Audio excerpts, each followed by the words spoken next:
Tonight, for the first time, we are hearing from a couple of CAL FIRE firefighters who came under gunfire during Friday's active shooter situation in Nipomo. We'll get to that, but first, let's get you up to speed on this case.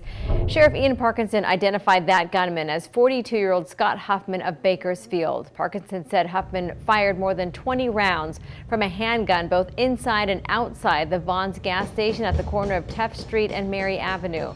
Huffman was eventually shot and killed by law enforcement.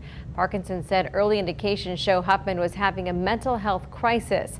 A CAL FIRE crew was on their way to a medical call when Huffman opened fire on their engine.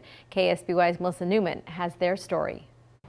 The crew from Medic Engine 20 that was working on Friday is now back at work tonight following the shooting that took place here off of Teff Street. Now, the door and window of their engine had to be replaced after it sustained several bullet holes. The crew tells me that this situation reminds them the importance of always being aware of your surroundings.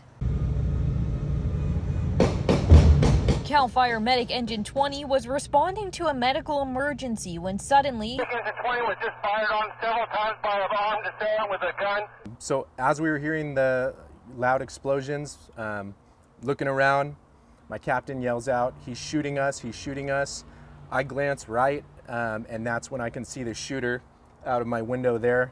And I see him in a stance firing at us. A door to their engine was hit several times, one bullet hitting the window, narrowly missing Captain Felix Camacho in the passenger seat. We respond to that type of call every single day, and it's so routine for us that when it happened that way and we saw what had actually happened and realized the situation we were in, it was definitely a very surreal moment for both of us. Engineer Casey Jenkins says he had to use evasive maneuvers to continue making their way through traffic. It's kind of the moment where time slowed down, and I realized, I'm still driving. So I did a sharp left turn, and that's kind of when we're going towards opposing traffic at that point. Everyone did a great job of either stopping in place or getting out of my way, and that's kind of when we made our escape.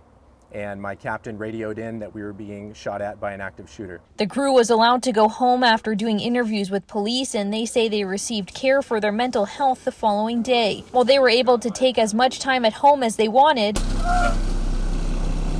the crew is already back at work. I think all of us do this job because we love it, and it's a job that we want to do. We want to be involved in it, and the best therapy sometimes for a situation like that is to get right back into what you love doing.